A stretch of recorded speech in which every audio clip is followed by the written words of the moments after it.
بینندگان و شنوندگان ارجمند، درود بر شما.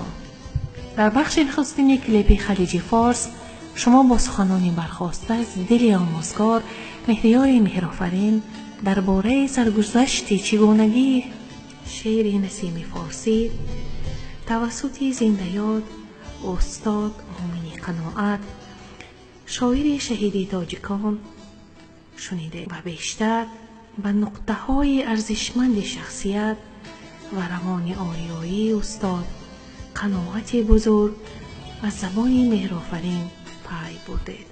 اکنون در بخش دوم این کلیپ در آغاز شعر نسیم فارسی آفریده استاد مومنی قناعت را میشنوید و در بخش دوم شعر آموزگار مهرآفرین پیشکشتان می شود که استقبال و تضمین از شعر استاد مومن قناعت است با همان وزن و قافیه و ردیف. اکنون در ادامه با هم شعر نسیم فارسی اثر ماندگار استاد مومنی قناعت را میشنوید. این چامه کوتاه استاد مومن قناعت است. از خلیج پارس می آید، از خلیج پارس می آید نسیم پارسی، از خلیج پارس می آید نسیم فارسی، ابر از شیراز می آید چو سیم فارسی.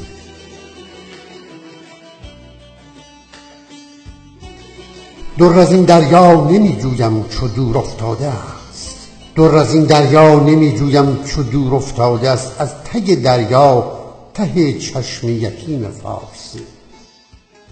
میرسد از کشتی بشکست شعر بی شکست، میرسد از کشتی بشکست شعر بی شکست، شعر هم بشکست با پند قدیم فارسی. شیخ را سرمست دیدم یک شبی از بوی نفت، شیخ را سرمست دیدم یک شبی از بوی نفت، رفت با عطر کفن عطر و شمیم فارسی. خب شنوندگان گرامی، پس از شنیدن شعر استاد مومن قناعت شما را دعوت میکنم به شنیدن شعر آموزگار مهریار مهرآفرین که استقبال و پیشواز از شعر استاد قناعت است.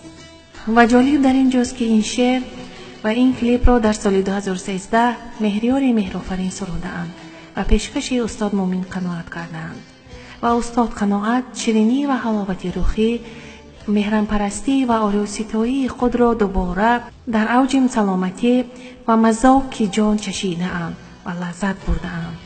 اکنون شما را دعوت میکنم به شنیدن شعر آموزگار مهریار مهرآفرین.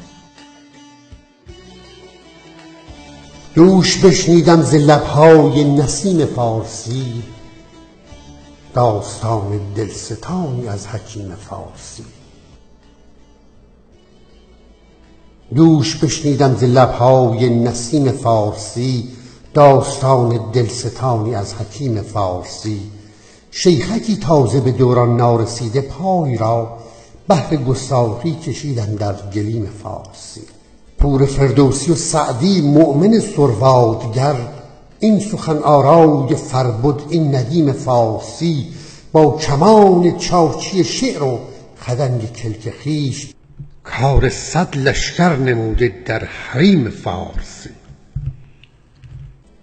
در زمین تازیان گوهر فشانی کرده است، از تگ دریا ته چشم یتیم فارسی.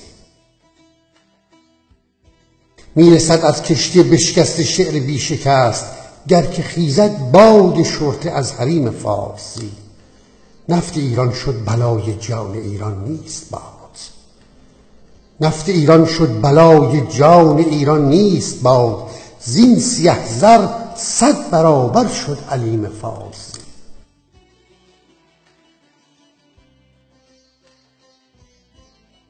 لهجه های کوچی و کولی زبان گردیده‌اند، لهجه های کولی و کوچی زبان گردیده‌اند.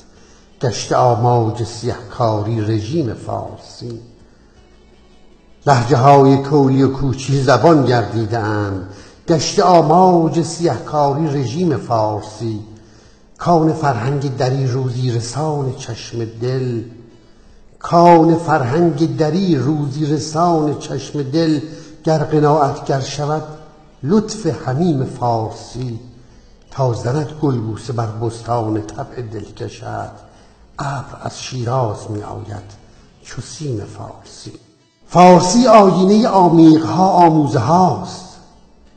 این حقایق در سرشت نیکخیم فارسی، از جنوب مصر تا روم، از فرنگستان به چین، ریزه خور بر خوان فرهنگ کریم فارس. این جهان پیشرفته بیگمان مرهون بود پیش اخلاف جهانساز زعیم فارسی. از بشار ابن برد تا رودکی و گنجوی، همچو بلخی بنچک فهم فهیم فارسی. پیر توساری چیازند سخن داوندی، از مهرمندی و فرهرای بسیم فارسی. حافظ و خیام و صائب بیدلان دادار دل، هر یکی اسطوره ذوق سلیم فارسی.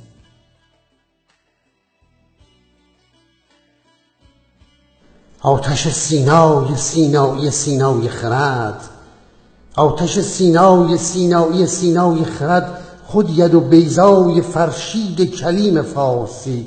زنده‌ور کرد این تمدن در بر زال زمان، انفس جانبخش عیسی رحیم فارسی.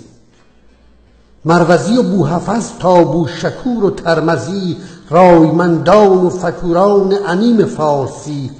آذرخش تاجیکانه چامهای تندری، دلنویس آریامند حزیم فارسی.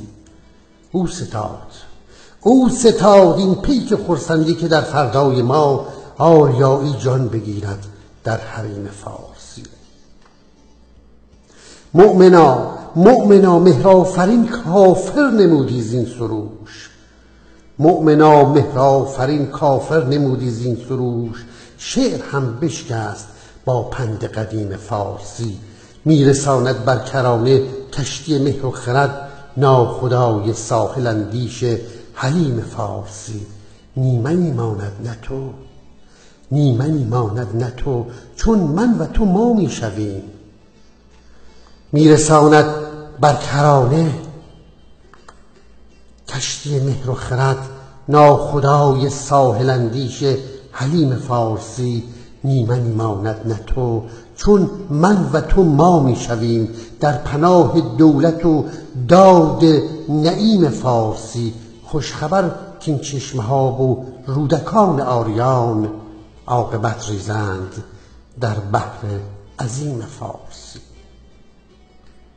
اوستادین پیک خرسندی، که در فردای ما آریایی جان بگیرد در حریم فارسی.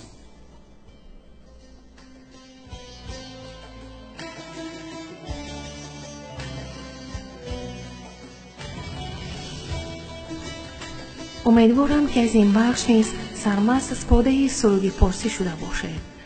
در بخش سوم که در آینده پیشکش می شود، مناظره و مکاتبه استاد مومن قناعت و آموزگار مهریاری مهرآفرین پیشکش می شود. در پایان من یکی از سحرگفته های آموزگار مهر و خیرت مهریاری مهرآفرین را به شما تحفه می کنم.